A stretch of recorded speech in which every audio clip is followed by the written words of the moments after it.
Құрметті көрермен, мен Бектасов Шырынбек Қазықханұлы, зейнеткер, 1956 жылғымын. Қазақстан азаматы, Нұрсұлтан қаласының тұрғынымын. Тиімділік идеясының авторымын. Бұл тиімділік идеясын тек қана елдің бірінші басшылары ғана іс жүзіне асыра алады. Айналайын көпшілік, айналайын қазағым. Әрбір қазақты жалғызым деген қазағым. Мынау әлем, мынау өмірдің ағымы, мынау қазіргі өмірдегі қиыншылықтардың барлығы соның жеңудің мүмкіндігін беретін мына тиімділік идеясын бір аздап ақылға салып, көңілге қонымды ма, бір қарапайым ғана ойланып, толғанып бір көрсеңіз. Бүгін мынау тиімділік идеясы жайлы туындауы мүмкін сұрақтарға жауап циклінің 9-шы түсірілімін бастап отырмын. Мынау адамзат даму тарихының сондағы дөңгелектің алғашқы дөңгелекті ойлап табылған.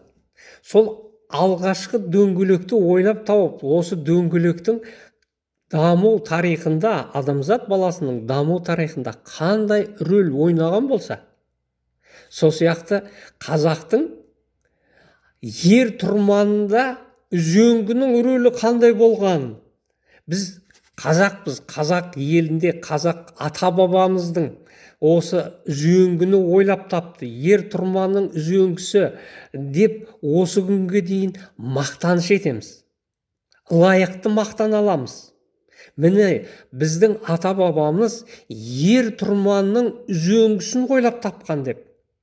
Ер тұрманды пайдалану арқасында атты меңгеріп, атты игерген. Сонымен адамзат тарихының дамуында өзіндік үлесін қосқан деп негізінде мақтан аламыз. Лайықты мақтанамыз. Ал енді дәл осындай адамзат тарихының дамуына дөңгелек қандай рөл қосса, тиімділіктің үш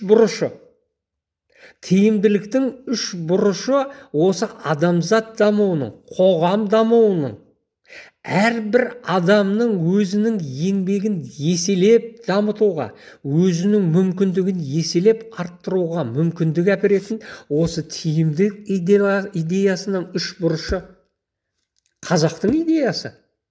Мен қарапайым қазақтың баласы осы тиімділіктің үш бұрышына назар аударып, тиімділіктің үш бұрышын таптым деп отырмын. Міне мынау тиімділіктің үш бұрышы. Орындаушы, орындатушы, одан сәл жоғары тұрған орындатушы, орта буын орындатушы. Осы үш тұлғаның кез келген ортада ол биліктің мынау алғашқы буын, бірінші ең қарапайым қара жұмысшыдан бастап, одан жоғары қарай, мейлі ол мұғалім болсын, дәрігер болсын, басқа да маман болсын, ол басшы болсын, қосшы болсын, ол даже президент болса да, өз еңбегін атқарушы адам ретінде, қарапайым жұмыс орнында міне осы тиімділіктің үш принципін өте қатаң сақтаудың нәтижесінде орын алатын тиімділіктің үш бұрышы. Тиімділіктің үш бұрышы тиімді еңбек қатынасын орнатып, тиімді еңбекті туғызады. Міне осы тиімділіктің үш бұрышы адамзат баласының дамуына дөңгелектің алғашқы ашылуы қалай әсер етіп, қалай дамуына сондай әсер етіп, маңызы қандай болатын болса, міне келешекте келешекте осы адамзат баласының дамуына соншалықты маңызды болатынына мен кәміл сенімдімін. Осы тиімділік идеясының авторы ретінде, осы тиімділік идеясының 12 жылдан бері зерделеп, әлемдік деңгейдегі ұсыныс идеялармен салыстырып, солардың қасында бұл идея солардан алдыңғы қатарда тұратын фундаменталдық идея екеніне мен бек сенімдім. Егер осы идея, осы тиімділік идеясы іс жүзіне асатын болса, әлемдік деңгейдегі ұсыныс идеяларға жол ашылады. Соларға сұраныс туады. И сонда әлемдік деңгейдегі жаңалықтар осы қазақстандық тиімділіктің үш бұрышы негізінде тиімді еңбек қатынасы мен тиімді еңбек туғызып, бір ел көлемінде сондай дамудың қарқынына ие болғызады, соған жеткізеді. Әрбір адамның өзіне деген сенімін оятады. Әрқайсысының өзіне деген сенімін оятып, өзінің мамандана түсуіне, іздене түсуіне, мүдделі және мәжбүр болатын жағдайға қояды. Мүдделі болатын себебі өзінің еңбегінің нәтижесі, өзінің алатын жалақысының азайып көбеюі өзінің қолында екеніне бек сенімді болатын жағдайға қойылады.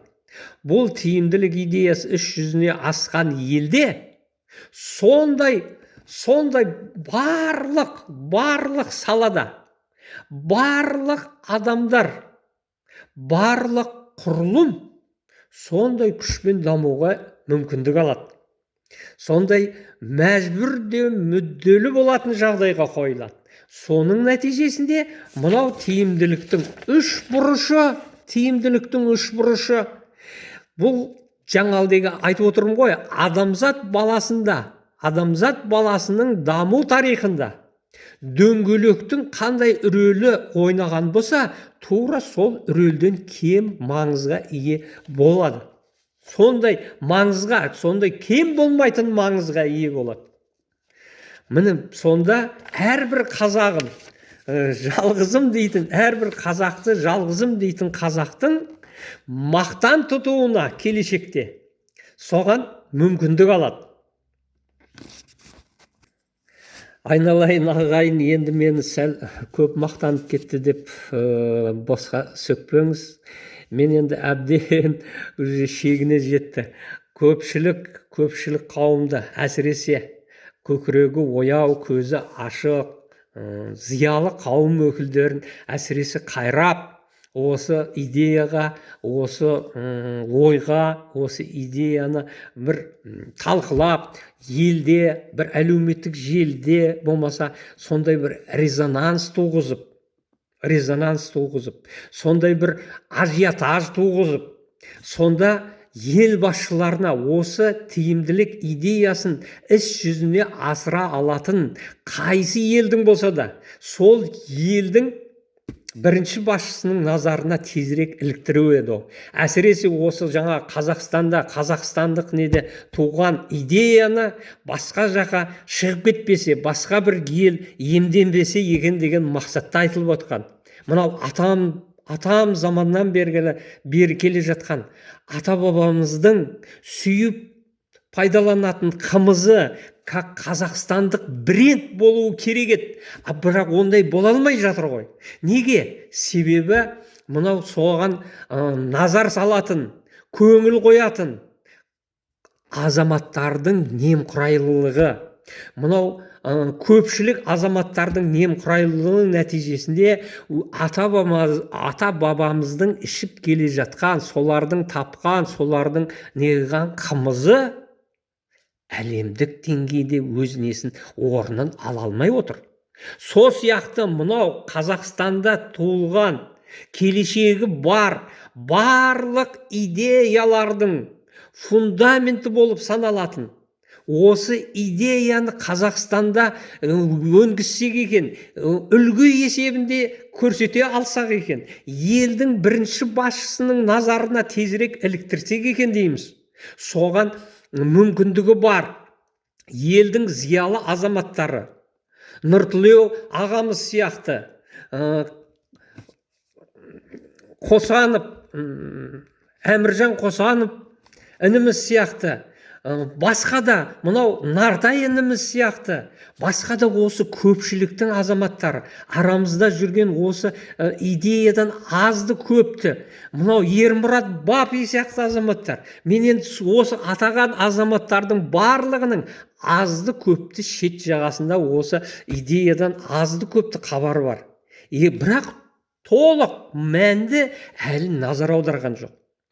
Әсіресе Нұртілеу ағамыз бай бақуат болайық дейді. Рас, бай бақуат болудың жолы осы. Егер осы тиімділік идеясын тезірек іс жүзіне асырып, елдің арасында осындай бір ажиотаж туғызып, осындай идея бар екен, қазақтың идеясы екен. Адамзат баласының дамуында дөңгелектің рөлі қандай рөл атқарған, маңызды болған болса, мынау тиімділіктің үш бұрышы да тура содан кем түспейтін жағдайдағы маңызға ие болу мүмкіндігі бар. Осы идеяға аз да болса бір көңіл бөлсе, келешекте мен құсап, тікелей немерелерге, келешек ұрпақтың көзіне тек қарап тұрып, айналайын ұрпағым, мынау қолымнан келген мүмкіндігімнің бәрін жасадым деп айта алатындай болу керек. Келешек ұрпақтың алдында кібіртіктеп тұрып қалмайық. Мынау тыңдап отырған айналайын көпшілік бәріңізде келешек ұрпақтың алдында қолымыздан келген мынау осы тиімділік идеясы келешекте солар үшін әрбір адамның жауапкершілігін арттыруға мүмкіндік беретін. Қалай әрбір адамның жауапкершілігін арттыруға мүмкіндік береді? Өте қарапайым. Бұған бір керемет экономист, болмаса бір керемет маман болудың қажеті жоқ. Бұған тек қана қарапайым, азғантай ғана көңіл бөлу керек. Уақытысында Белгір Герағам уақытысында осы идеяға көңіл бөлді. Міне мынау осы Герағамның мына қызыл менен жазған қолына қызыл ручкасын алып, менің жазып алдына апарған мына ұсыныс идеямды әрбір әрпіне дейін зер сала тыңдап отырып, көріп, қателерін түзеп, осының бәрін жазып отырып, айналайын інім, мен маман емес шығармын, мүмкін мынаның жақсы несіне түсінбеген шығармын, бірақ мынау идеяңның келешегі болуы мүмкін. Осыны сен Аманжол Қошанов деген академик ағаң бар, сол кісіге барып көрсет, сол кісіменен ақылдас деп еді. Телефон номерін беріп еді. Мен ол кісіге звондап хабарласқанымда, ол кісі жүрегінен операция болып больницаға түсіп қалған екен. Сонымен ол кісінің алдына бара алған жоқ едім. Міне бұл осы идеяны жасағаныма уже 10 жыл болды. 2010 жылдың 7 айы, июль, шілде айында осы идеяларымның бәріне бірінші назар аударып, зер салып, осындай идеяның несіне деп қолына қызыл карандаш алып, шетіне әрбір тұсына қарай өзінің пікірін жазып, ойын айтып, көңіл бөлген еді. Амал қанша? Өмір заңы. О дүние көп өмірден озып кетті ол Герағамыз. Геральд Карлович Белгір ағамыз. Бұл ағамыз айтып еді уақытысында, бірақ Ермек деген жігіт бар, мүмкін сол жігітте оған егер таныстыра алсаң, сол жігітте жақсы не қылар деп еді. Бірақ ол кісінің мен ол уақытысында телефон номері болған жоқ, хабарласа алған жоқпын, сөйттім да ешқандай мүмкіндігім болған жоқ. Мүмкін ол жігітте егер осы идея назарына іліксе, мүмкін көңіл болар ма еді. әлі де көңіл бөлуі мүмкін. Ермек Тұрысов фамилиясы, по-моему. Сол сияқты елдің әрбір көзі ашық, көкірегі ояу әрбір азаматы осы идеяға сәлде бір назар аударып, әсіресе Нұртілеу ағам, сіз көпшіліктің адамысыз, халқымыздың, еліміздің зиялы қауымдарына тікелей шыға аласыз. Сол зиялы қауым өкілдеріне міне осындай мынау идея бар деп, ең құрғанда осы менің мынау қазіргі айтып отқан 9-шы видео түсірімімді, мынау тиімділік идеясы жайлы сұрақтары туындауы мүмкін, сұрақтарға жауап циклінің 9-шы түсірілімі. Осы түсірілімнің өзін көрсетсеңіз, соның өзінде ой тууы мүмкін. Қандай идея екен деп ары қарай қызығып, алдыңғы 1-ші, 2-ші, 7-ші, 8-ші түсірілімдерге назар аударып көруі мүмкін. Сөйтіп зерттеп, зерделеп, елдің бірінші басшысының назарын іліктірсе, ол елдің бірінші басшысының өзі ойбай академиктер, жұрттың бәрі ажиотаж туғызып жатыр екен, бұл қандай идея екен деп біреулерге тапсырма бере салатын емес, тікелей өзі зерттеп, зерделеп, өзінің жан дүниесімен, жүрегіменен сезініп, осы идеяның келешегіне сондай сеніммен, мен секілді сенімменен кірсе, бұл идеяны іс жүзіне асыруына болады.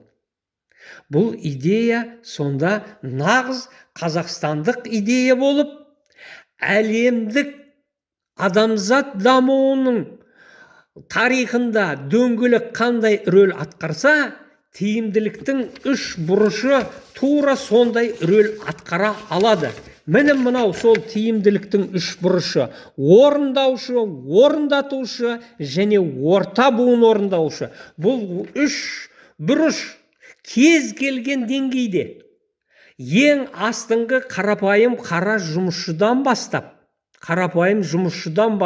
одан жоғарғы тұрған құрылымда, одан жоғары барлық құрылымда, мекеме, компания, бірлестік, облыс, аудан деңгейі, министерство, бүткіл бір сала, одан бара-бара ең арғысы президенттің өзіне дейінгі аралықта жұмыс орны есебінде әр буынға, әр деңгейге, әрбір айлық жалақы алатын жұмыс орнында осы тиімділіктің үш бұрышы: тиімді еңбек қатынасын, тиімділіктің негізгі үш принципін өте қатаң сақтаудың нәтижесінде орын алатын тиімді еңбек қатынасы тиімді еңбекті туғызады.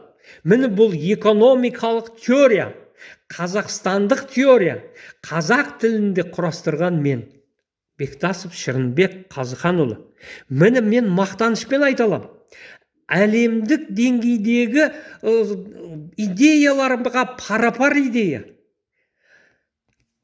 Осы идеяны бір назар аударып, айналайын ағайын, зерттеп, зерделеп, бір ажиотаж туғызып, осы идеяны көпшілікке, әсіресе елдің басшысына жеткізуге атсалысайық. Келер ұрпақтың алдымыздағы немере шөберелеріміздің көзіне тіке қарай алатындай болайық. Тура мен сияқты тіке қарап, айналайын қолымнан келгеннің бәрін істедім. Осындай идеяны естіп біліп, осы идеяға назар аудардым. Осы идеяға ажиотаж туғыздым, ары қарай дамыттым деп айта алатын жағдайда болайық. Мен Шырынбек Бектасов. Әлі де айтарым бар бұл идея жайлы. Маған тікелей хабарласып, түсінбеген сұрақтарыңыз болса, тікелей берулеріңізге болады. Жауап берем. 8-775-404-0256. WhatsApp нөмірім 8-776-139-56-21.